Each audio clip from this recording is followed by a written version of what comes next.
All-Star Batman issue 2, written by Scott Snyder, art by John Romita Jr., and then Declan Shelby on the backup. Now, this was an issue that follows on from the last one, and most of it takes place on a sort of top of a train. Batman's fighting King Shark and Killer Croc, and who's the third one?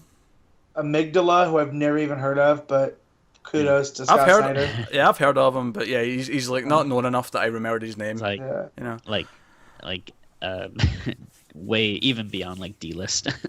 Yeah. But I like how it was like Z-list. I like how it was like three big things, like like the really big chunky characters. I like that there was three of them at the same time. And they each brought backup for some reason. So Croc brought King Shark, and King Shark brought Amygdala, which is just like, all right, whatever, cool. It kind of feels like Russian dolls. It's like, how long is this going to go on? Yeah, and then in reverse though, because they just get bigger. And then once he deals with them, Copperhead shows up, and like there's all sorts of stuff happening. Cheshire, but just great to see Cheshire. Some rednecks. Yeah, I loved all this stuff, all the action on the train, and then off the bridge, and in the truck, with the corrupt guards or whatever who are like saying, "Oh, this is how Two-Face's coin works," and he flips it for him, and Two-Face doesn't take too kindly to it and shoots him instead. He's like, "Oh, is that how my coin works?" Yeah, and that's why it's moments like that made me like this issue a lot more than the first, because I felt like Snyder hit the stride of character. Instead of like forcing Two-Face into this thing, he hit moments that felt right, because you don't flip his coin, he flips his coin. I'm agreeing that it was generally a better issue. We also got the introduction of KG Beast. But no, I was cool. I was down for that. Yeah, I was cool for that. I like how they built him up with Penguin and Black Mask and Great White, going to hire him. I like that. I was kind of annoyed that is he just calling himself the Beast now? Yeah. Well, no, yeah. Like I feel like comic books are one of those like rare things where you can still kind of embrace sometimes the silliness of it. Like I understand when you make changes like that for movies or something to make it like a little more realistic or stuff, but like with this, it's like no, like just embrace the like dumbness of the name, I don't disagree. I think the thinking behind it is probably that the KGB don't really, exist anymore. It's not as prevalent. KGB waits for no one. I like how they built him up though. I like how he spoke about mess, and like he's standing there taking it. It was almost like the scene in Captain America Winter Soldier, where Winter Soldier's just standing in front of the car and he's about to take it out, Yeah, and that was my main problem. It felt like it came from elsewhere, I was fine with that. I have two problems with the issue, and there's two fairly major ones. One is that I think the dialogue, and it was the same with the first issue, I think is getting extremely convoluted and like bulky. Like it doesn't flow that well for me at all. I don't agree with that at all.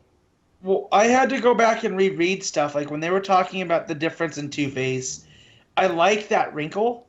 Like Two-Face works on multiple levels, and that because it's a split personality, Dent does stuff to sabotage Two-Face, and Two-Face does stuff to sabotage Dent. Yeah, I like that too. And that's great. Yeah. And when we get to the point to where he's super cartoony, that's Dent working halfway in between. Like, yeah, we're going to have these big, huge things, but that's because he wants to get caught. Yeah, but I agree. So there's a kid's version of Two-Face, there was like certain speech bubbles that I had to reread because I didn't really understand what they just said. And that's what I was getting to. That bubble that explains that, I had to read like 4 times because the punctuation, the way it fits into the bubble, like Snyder's known to be super wordy, and that's always been one of my faults with him. But here it takes it to the next level. Yeah, I think it's definitely gotten worse because I never used to have a problem. Seeing his early like New 52 Batman, I never had an issue. Mm-hmm. But it feels like as it's went on, and especially with this, it feels like he's gotten really wordy with things, and it's becoming more of a chore to read the dialogue.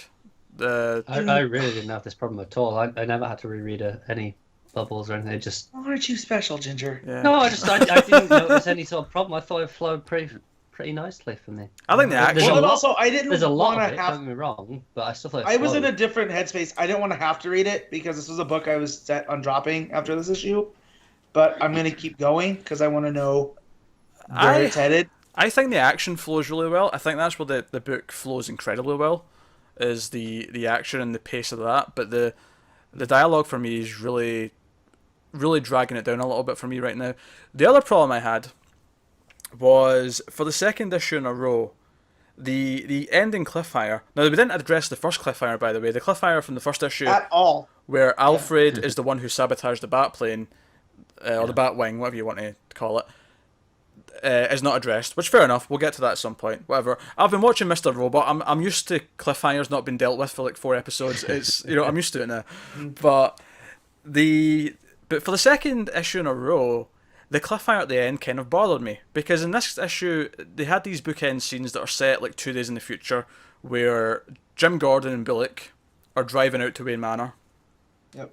Because reasons we're not quite sure, that they're sort of like they're keeping it from us exactly what's going on, but you get the sense that they've got a reason to be out there. And then at the end of the issue, you see them, they're actually inside. They've come in with a warrant, and they've forced their way past Alfred, and they've went to the clock, where the old fashioned entrance to the cave. He And sets the time and he walks Yeah. through it. and he's about to go in. Like the issue ends with like Gordon's reaction, his face as he as the clock moves out the way, and he sees what's behind it. My Actually, where the Waynes are interred. my problem with this, much like the cliffhanger from last issue, is that I know it can't just be the obvious thing. Like, there has to be a swerve to it, and I feel like we keep teasing these things that are going to change the fabric of Batman, that are going to completely alter what Batman is, and I'm like, no, you're not. Stop it. Well, and again, it goes back to this was supposed to be a Dick Grayson story before he made it into All-Star Batman. It was supposed to be the Oh, follow-up is that true? Yeah. to Black. Yeah, it's supposed to be the Oh. follow-up to the Black Glove or Black Hand. Black Mirror. Black Mirror. Black Mirror. Good lord, there's Got- too many black figures in. Got there in the end, that. Matt. It's alright. That's it. But the Black Mirror.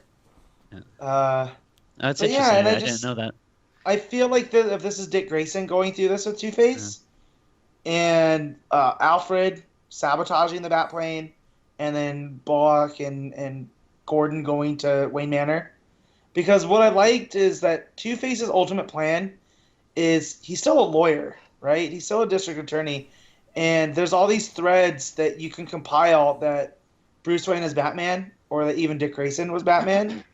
But you never have the proof because he cleans up after himself so Yeah, well. that's what Alfred was saying in that scene with Duke. He was saying that it's actually not that hard to maybe guess that Bruce Wayne's Batman, Yeah. but it's actually like finding the proof that connects the dots. And so this is what the 2 days in the future teases is like somehow the Gotham police end up with the proof. Probably So from that's how then, they get the warrant. you'd They imagine. end up with enough to Yeah, Yeah. to you know. have it as a suspicion. But my problem with this though is, see if it was just Gordon, right? If it was just Gordon, I could buy that maybe you're going to make a bit of a status quo shift, and we'll go into a new era where Gordon knows who he is, right? I almost want that to happen at some point because I think it'd be quite an interesting thing to explore. Since it's been, it's been how many years of Gordon not knowing? Well, and they also I- mentioned that Harvey knew that Bruce is Batman, which I don't think I've ever known that. Harvey Dent, Is you mean? that- I thought. Oh. Yeah. I thought you meant Harvey I don't Bullock. mean I'm like, Bullock, what? I meant, yeah. That threw me for a second. Yeah. too, Yeah, as well. sorry, Harvey Two-Face or Harvey Dent. Yeah. Because there's that flashback scene to where Bruce brings that up. Hmm. And he says that was always his worry because they were friends first. That this would, which I don't. It's kind of a mess. Like to bring up the KG Beast and his love for messes, it's kind of a mess with that. And I'm sure Snyder, he's talented enough to get himself out of it, but feels completely unnecessary to do all these. I think it's interesting you hit upon this being a Dick Grayson story originally, and I don't know how much of it was changed, since then, because obviously this was like 6-7 years ago now, and he's probably changed details, especially since it's a different character. Of course. But this story would make more sense to me if it was a Dick Grayson story, and I'm almost. Well, and there's no let's say that Dent puts out there that Bruce Wayne was Batman, and they kick down the door of Wayne Manor. Well, at that point, Bruce Wayne was gone. He had died. in storyline, or he was missing, and Batman was dead. Yeah. I think my other problem is, as I said, I wouldn't mind so much if it was just Gordon, because I could buy that Gordon might find out and then keep it under wraps because, you know, of their history, of their respect for each other, of whatever. Right? But it's not. It's him and Bullock, and it looks like there's a squad of cops behind them as There's well. at least 2 other cops that we see. So it's not like it's just going to be contained. So it has to be something other than what the obvious thing is. You know, it has to be a swerve of some kind. And the other problem I have on top of that is that I feel like this is one of these things that they always tease, and it happened not that long ago with Superman in the New 52, where Lois outed Superman as Clark. You know, I feel like it's one of these things that always keeps coming back up. It's either that they're going to die or they're going to have their identity revealed. And they always dance around these. I can always see it as an interesting story if they do follow through with this and have his identity out there. Then you've got, is he still scary to the criminals when they know who he is? Is he still that fear machine, essentially? Yeah, I think you can always get rid of every dual identity except for Batman, because at the end of the day, Bruce Wayne is the cover and Batman's the real person. I think... And when you get rid of that public persona, I think you do a disservice to the character. Even forgetting that, I think... I just don't think there's a chance in hell it'll ever stick. I don't think there's even a possibility that we're going to a status quo where everyone knows that Bruce Wayne is Batman. I think we could do it temporarily. I mean, we just did it with Superman. It's the same thing, like you say, it wouldn't stick. But I don't necessarily think that's a bad thing. I do. I think it's I do meaningless. too, because look at in the other company, you have Daredevil, who's had his identity released like 5 or 6 times. Sure. And then we have another writer come in and undo it somehow.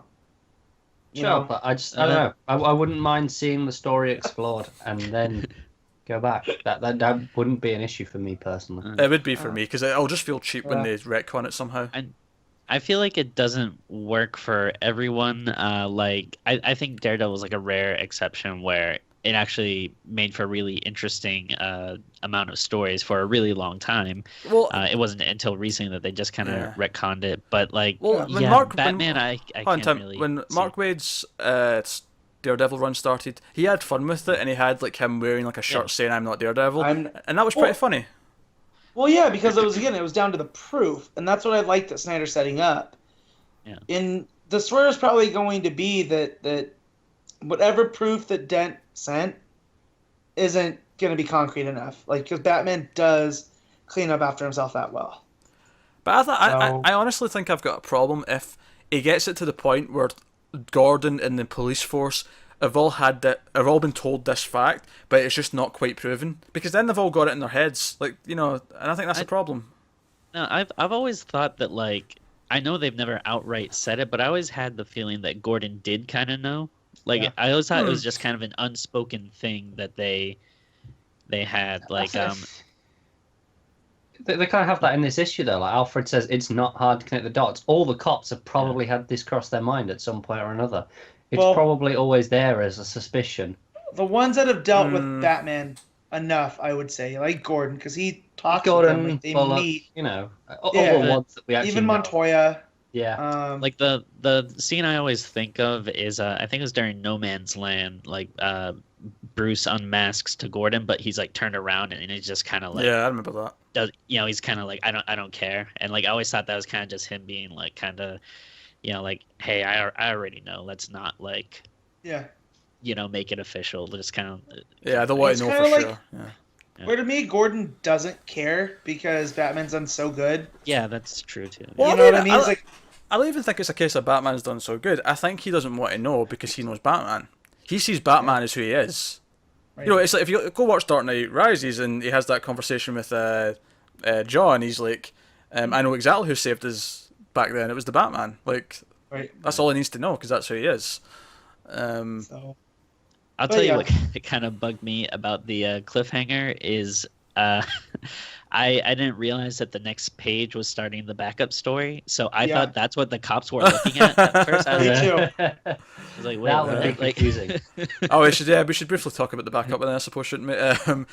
So Duke is having meetings with his crazy deranged mother, who's still messed up from everything that went down. Joker. At the end of stuff, all that stuff, and they go out to try and research one of the victims / survivors because they're tracking Zaz, because obviously what everything he did in the last issue of the backup, and they have a bit of a conversation, and then Zaz shows up and slashes Duke, giving us a cliffhanger. Any thoughts that anyone wants to bring up? Duke's No, growing on me. because I'd rather have it be Harper Row, personally.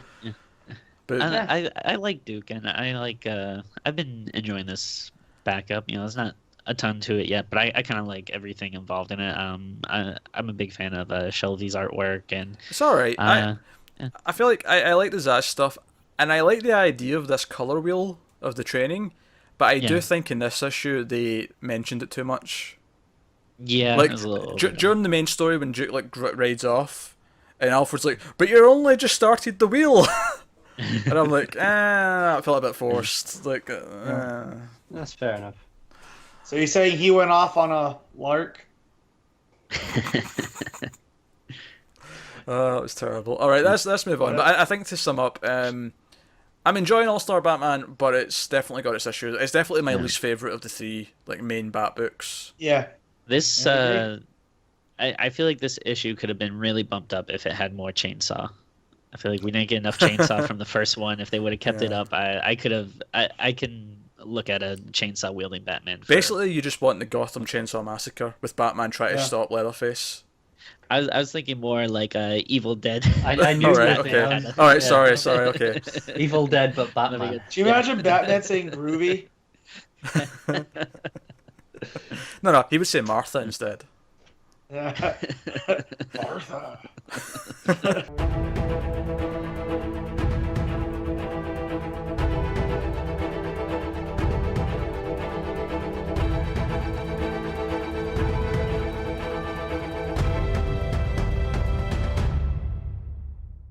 Now that we're past All Star, I didn't read the backup to that either. You didn't notice, so.